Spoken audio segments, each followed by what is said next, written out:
찬양대가 점점 이렇게 풍성해지는 느낌이 들어서 너무 고맙습니다. 이제 목소리가 좀 제대로 나오는 것 같다라는 생각이 좀 드는데, 전에는 좀 개미 구멍으로 들어가는 느낌이 좀 들었는데 자꾸 이제 나오는 것 같아서 감사합니다. 찬양대가 저 풍성해지니까 제가 설교가 좀 짧아질 것 같다 이런 생각이 듭니다. 오늘 본 말씀은 너무나도 잘 알고 있는 내용은 이런 내용입니다. 아브라함이 갑자기 그랄로 갔어요. 가나안 땅이 아니라 갑자기 그랄 땅으로 갔습니다. 근데 그랄 땅에 가서 또 다른 실수와 또 다른 유혹에 빠져서 아내를 또 팔아먹습니다. 잘 아시다시피 아내를 누이라 속이고 아비멜렉 그 땅 그랄 왕 아비멜렉에게 아내를 바칩니다.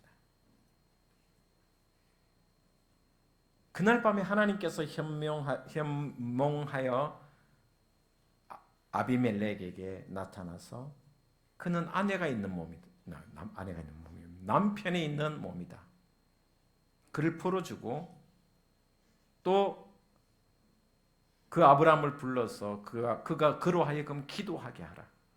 그는 선지자라 라고 이야기하고 결국 징벌을 받고 또 재앙을 받은 사건이 오늘 본 말씀의 내용입니다. 이 내용을 통해서 오늘 저와 여러분이 몇 가지를 좀 우리의 삶에 신앙의 삶에 아브라함의 신앙의 이 여정 가운데 일어났던 것들을 통해서 나도 신앙의 여정에 이런 일이 생길 수 있구나라는 것을 늘 새기면서 살았으면 하는 마음에서 이 말씀을 같이 나누고자 합니다.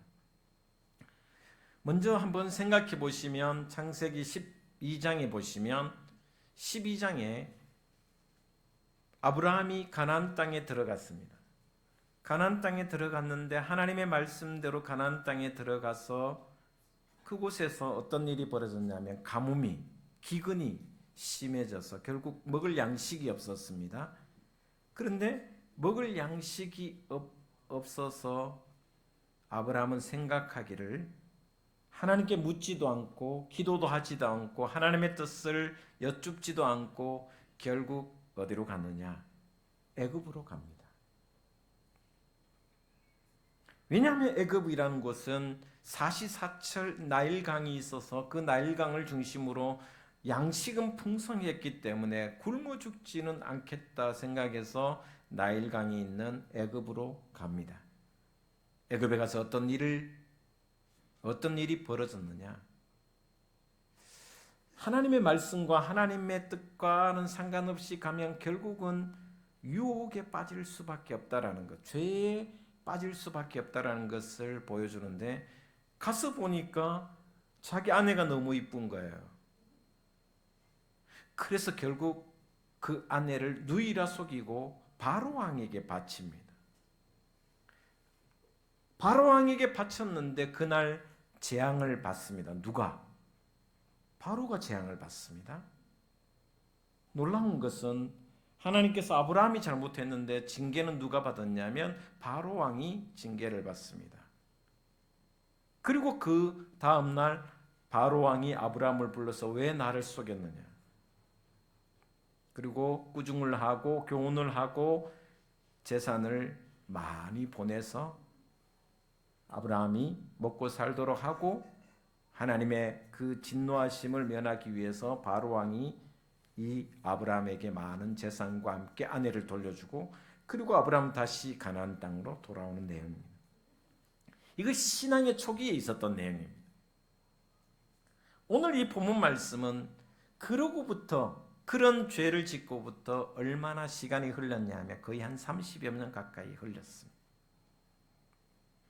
아브라함의 초기 신앙과 너무 다른 이제는 30년쯤 신앙생활을 했으니 어떻게 보면 하나님과 함께하는 삶이 또 신앙의 어떤 연조가 들어서 이제는 뭐랄까 신앙의 깊이도 있고 또 이제는 기도도 하나님 뜻 안에서 기도가 뭔지도 좀 알고, 오늘 18장 19장의 내용이 소돔과 고모라의 멸망 가운데 하나님께 중보함으로 결국 아브라함의 기도를 통해서, 성경은 이렇게 표현합니다. 롯이 잘했던 것도, 롯이 의로운 것도 있었지만 아브라함을 생각하사 하나님께서 롯을 살려주셨다라는 말씀을 합니다. 다시 말하면 아브라함의 신앙은 이제 많이 성장했고 성숙했다. 그런데 오늘 본 말씀에 엉뚱한 시험에 빠져버렸다는 것입니다. 반복적인 실수를 저질렀다는 것입니다. 거의 30년 전에 자기 아내를 누이라고 팔았는데, 그리고 똑같은 죄를 또 저지른다는 것입니다. 이미 그때도 바로 왕에게 굉장한 교훈을 얻었습니다. 네가 어떻게 그럴 수 있냐? 세상 말로 하면 네 인간이가 이 말을 했어요. 바로 왕이 네가 어떻게 아내를 팔아먹을 수 있냐? 누이라고 속여서 나에게 힘들게 하냐라고. 그런데 그 똑같은 죄를 반복해서 지었다는 것입니다. 이런 아브라함의 신앙의 모습은 오늘 우리에게도 적용이 된다는 것입니다. 그래서 신앙은 안전지대가 없습니다. 신앙을 30년 하고 50년 해도 안전하지는 않다라는 것입니다. 언제나 사탄과 언제나 마귀는 호시탐탐 삼킬 자를 삼키는데 30년 되었다고 놔두고 50년 믿었으니 저 사람은 건들 사람이 아니라고 생각해서 놔두는 것이 신앙이 아니다라는 것입니다. 그래서 절대적으로 신앙의 안전지대는 없습니다. 저도 제가 이 말씀을 묵상하면서 저를 한번 돌아봤습니다. 목사에게도 유혹은 없는가? 끊임없이 유혹이 있습니다. 끊임없이 유혹이 찾아옵니다. 목사라고 해서, 목회자라고 해서 안전하지 않습니다. 권력의 욕심, 명예의 욕심, 물질의 욕심이 생길 수밖에 없는 것이 목사입니다. 그런 유혹과 그런 시험은 안전하지 않습니다.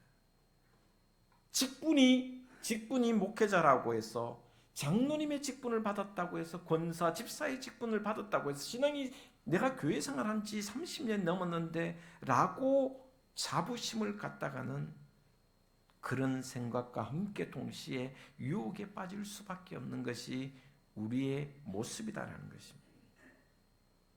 아브라함은 30년이 지나 이제 100세가 되어서 어떻게 보면 이제는 그야말로 하나님과 동행하며 하나님 안에서 온전히 살아갈 수 있을 것 같은데도 불구하고 시험과 유혹에 부끄러운 신앙의 삶을 살았다는 것입니다.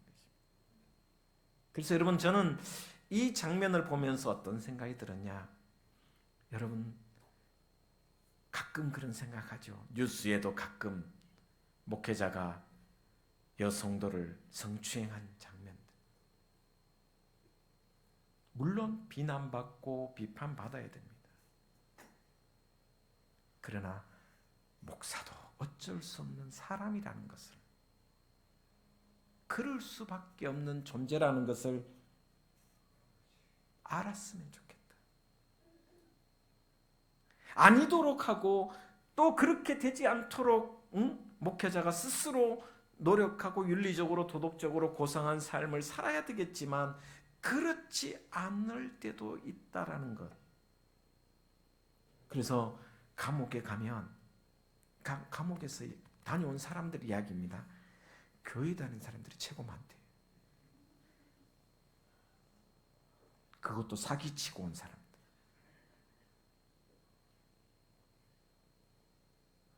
왜 그럴까요? 신앙생활 잘한다고 하면 이런 일이 없어야 되는데 그렇지 않은 사람이 더 많다라는 것이 우리 선배 목사님이 교도소 선교를 하고 있습니다. 그래서 대통령 표창도 받았습니다. 수십 년 했기 때문에. 하원교도소, 저기 무슨 소년원 다 다니는데 이분이 교회 이름도 주민교회입니다. 주민.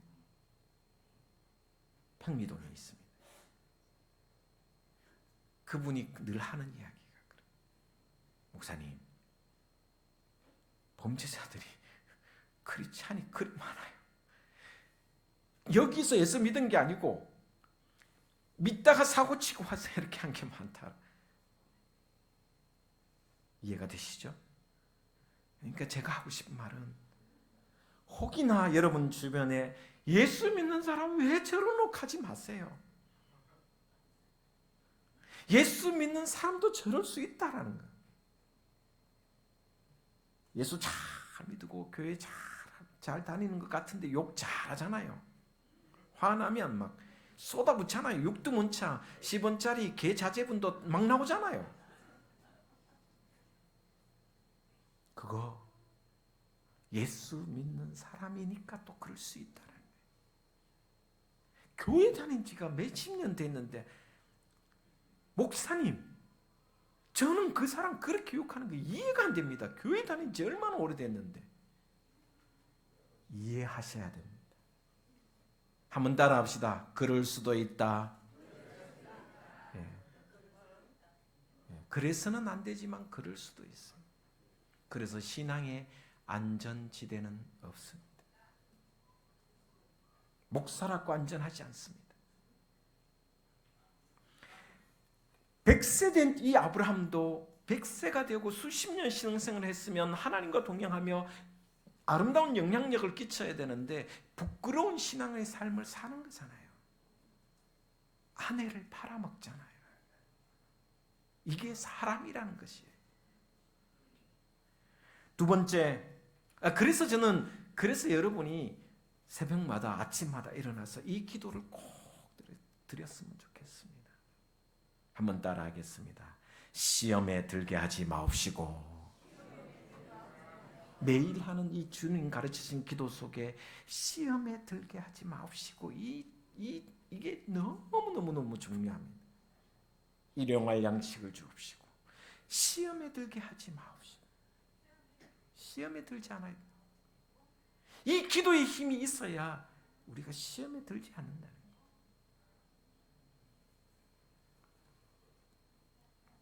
두 번째 오늘 생각해 볼 것은 뭐냐 하면 하나님의 약속을 믿고 살아야 된다는 거예요.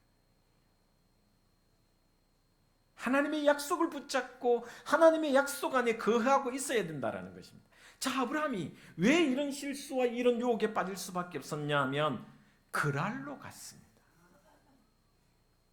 하나님의 약속의 땅은 어디입니까? 가나안이었습니다.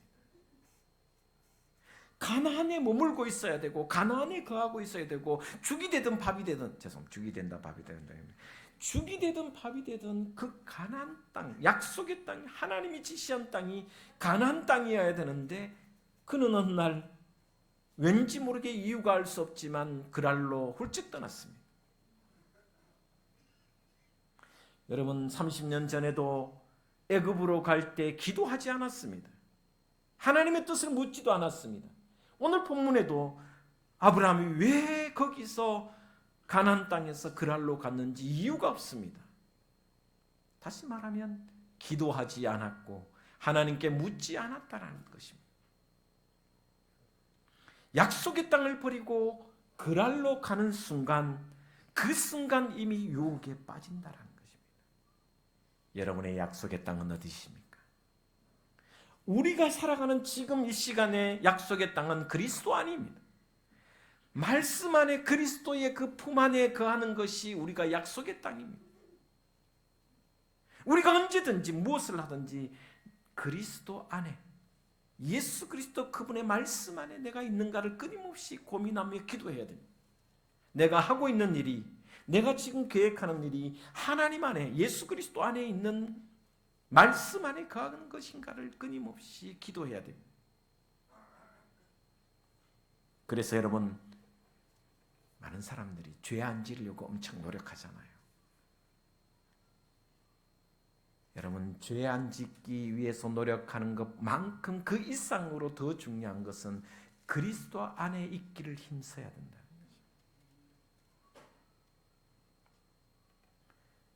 주님이 내 안에, 내가 주님 안에 거하도록 끊임없이 기도와 말씀으로 무장하지 않으면 우리는 언제나 그랄로 떠날 수밖에 없는 존재입니다. 여러분, 또 한 주 살아가실 때 그리스도 예수 안에 거하시는 신앙의 삶이 되기를 주의 이름으로 축복을 드립니다. 세 번째, 이런 아브라함의 실수, 이 실수에 대해서 하나님이 어떻게 대하고 계시는가? 저는 이것이 하나님의 은혜라고 생각합니다. 아비멜렉이 아브라함의 아내를 취했습니다. 근데 그날 밤에 하나님이 아브라함에게 나타나셔서 하나님이 나타나십니다. 3절에 아비멜렉에게 현몽하십니다. 3절에 이렇게 기록하고 있습니다. 우리 3절 같이 한번 읽겠습니다. 시작. 그 밤에 하나님이 아비멜렉에게 현몽하시고 그에게 이르시되 네가 데려간 이 여인으로 말미암아 네가 죽으리니 그는 남편이 있는 여자임이니라. 여러분, 하나님 희한하시죠? 아니, 아브라함이 거짓말했고 아브라함이 아내를 누이라 속여서 아비멜렉에게 공짜로 드렸어요. 그죠?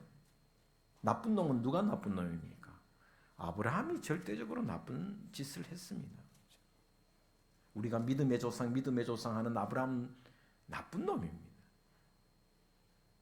어떻게 아내를 누이라 속이고 왕에게 바칠 수 있습니까? 그죠?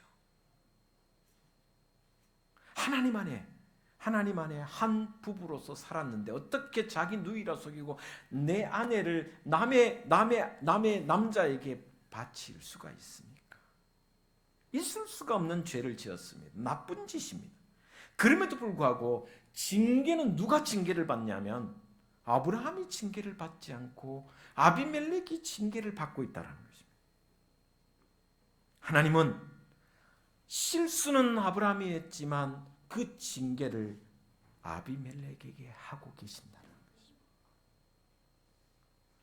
그러면서 7절 말씀에 하나님은 이렇게 말씀하고 있습니다. 우리 같이 한번 보도록 하겠습니다. 7절 말씀 같이 보겠습니다. 시작. 이제 그 사람의 아내를 돌려보내라. 그는 선지자라. 그가 너를 위하여 기도하리니 네가 살려니와 네가 돌려보내지 아니하면 너와 내게 속한 자가 다 반드시 죽을 줄 알지니라. 할렐루야. 여러분, 저는 이 말씀 읽으면서 너무 감동이 있었습니다. 왜 감동이냐면 여러분, 지금 아브라함이 너무 부끄러운 죄를 지었습니다. 아내에게 씻을 수 없는 죄를 지었습니다. 그러면 하나님이 아브라함을 징계하셔도 아무 말을 못할 수밖에 없습니다. 그런 부끄러운 모습, 그런 비참한 죄를 지었음에도 불구하고 하나님이 뭐라고 불러주시냐면 한번 따라하겠습니다. 그는 선지자라. 할렐루야. 여전히 죄를 짓고 하나님의 뜻에 벗어난 삶을 살았지만 하나님은 그를 향하여 그는 선지자라고 말씀하고 있습니다. 선지자는 하나님이 보내신 자라는 뜻입니다. 여러분, 놀랍지 않습니까?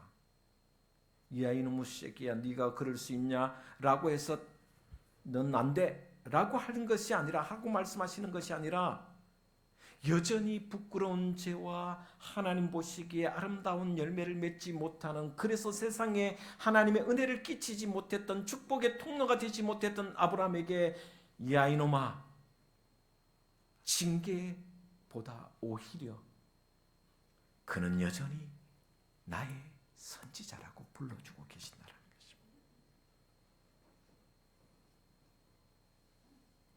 제가 이 말씀을 읽으면서 제 스스로 감격하고 감사한 이유가 뭐냐면, 돌아보니 저도 30년 동안 목회를 하면서 수많은 실수를 했습니다. 부끄러운 짓도 했습니다.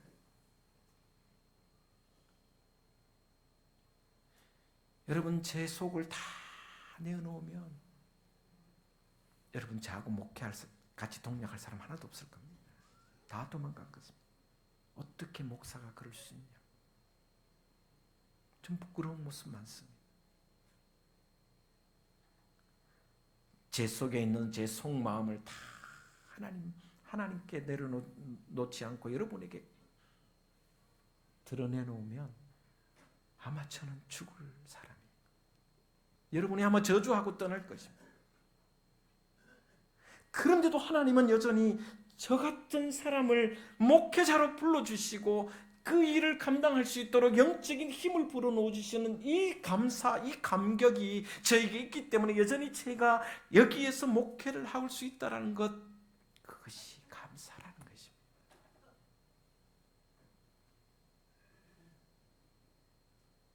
저는 부끄럽지만 하나님은 저에게 여전히 그래도 너는 목사야.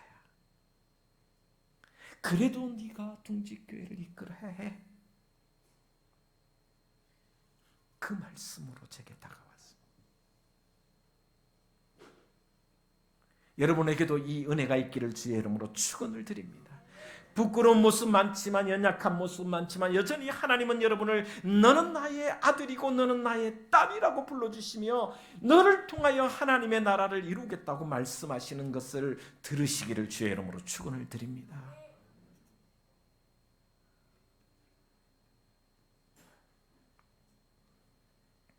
그러면서 이렇게 이야기합니다.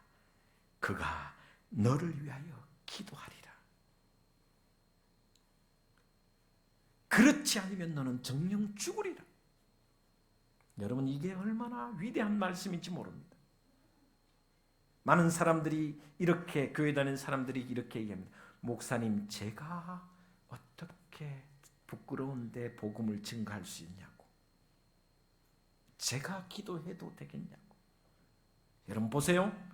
아브라함이 부끄러운 짓을 했습니다. 죄인입니다. 그럼에도 하나님은 그를 선지자라고 불러주시며 너의 기도를 통해서, 아브라함의 기도를 통해서 아비멜렉이 살겠다고 말씀하셨으며 그 집안에 가축이든지 자녀든지 모든 사람의 출산이 막혔는데, 태를 막았는데 하나님께서 아브라함이 기도할 때 그 태를 열어주실 뿐만 아니라 또한 아비멜렉이 살아나겠다라고, 죽지 않겠다고 약속해 주시는 장면입니다. 여러분, 우리는 죄인이지만, 우리는 부끄러운 삶을 살아가고 있지만, 세상은 나의 기도를 통하여, 우리의 기도를 통하여, 우리의 입술을 열어 복음을 전하는 그것을 통하여 구원의 역사를 만들어 가시는 하나님의 은총이 있는 줄 믿으시기를 바랍니다. 이것이 축복입니다. 부끄러운 모습 그대로, 연약한 모습 그대로, 그러나 그럼에도 불구하고 하나님은 나를 통하여 복음이 증거되기를 원하시며 나를 통하여 세상에 구원의 소식을 전하기를 원하며 내 중보기도를 통하여 세상이 하나님의 나라가 되기를 바라고 계시는 것이 바로 하나님의 뜻이라고 이 말씀 속에서 우리에게 가르쳐 주고 있습니다.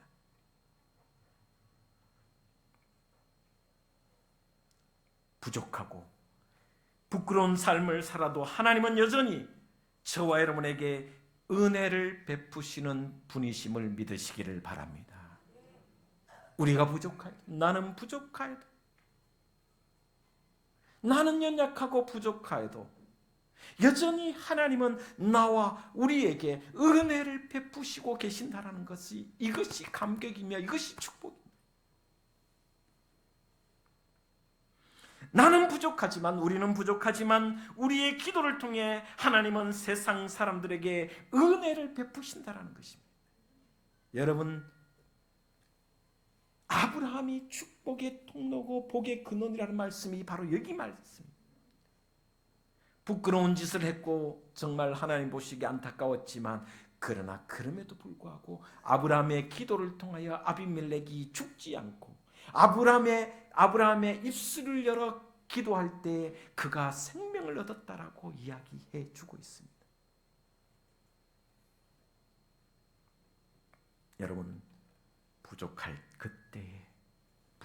그때에 부족함을 바라보지 마시고 하늘을 바라보시기를 바랍니다. 나에게 은혜를 베푸시는 그 하나님,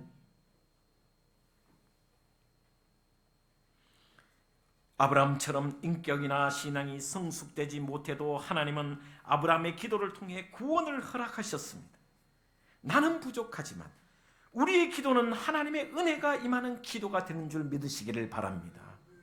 나는 부족하고 나는 연약해도 여러분의 기도가 하나님의 은혜가 임하는 기도가 될 줄 저는 믿습니다. 우리는 부족하지만 여러분이 입술을 열어 복음을 전하면 이웃이 구원을 얻게 되는 줄 믿으시기를 바랍니다. 할렐루야. 한국 교회가 점점 빛을 잃어가고 있고 세상으로부터 손가락질을 받고 있습니다. 그러나 그것만 바라보지 마십시오. 교회가 지금 연약해진다고, 교회가 지금 세상으로부터 비난받는다고 해서 그 부족함만 바라보지 마시고 여전히 하나님의 은혜가 우리 가운데 있음을 믿고 하나님의 축복의 통로가 나를 통해서 있음을 믿고 하나님의 구원이 나를 통하여 이루어짐을 믿고 여러분이 기도하고 여러분이 입술을 연다면 하나님은 우리를 통하여 구원의 축복을, 은혜를 여전히 내려주시리라 믿습니다. 아비멜렉은 죽게 되었습니다. 그러나 하나님은 아브라함이 너를 위해 기도할 때 네가 살리라고 말씀하셨습니다. 그래서 우리가 포기하지 말아야 될 것은 기도를 포기하지 않아야 된다는 것입니다. 전도를 포기하지 않아야 된다는 것입니다. 왜냐하면 나는 부족하지만, 나는 연약하지만 우리가 입술을 열어 기도하며 우리가 입술을 열어 전도할 때 죽어가는 영혼이 다시 돌아오게 될 줄 믿습니다. 그 은혜가 여러분의 삶에, 여러분의 가정에, 여러분의 속해 있는 공동체 위에 가득하게 되기를 주 예수 그리스도 이름으로 축원을 드립니다. 기도하겠습니다. 주님 감사합니다. 다시 말씀 앞에 섭니다. 말씀이 능력이 되게 하시며 말씀으로 다시 세상을 변화시키게 하여 주시옵소서. 예수님 이름으로 기도 올리옵나이다. 아멘.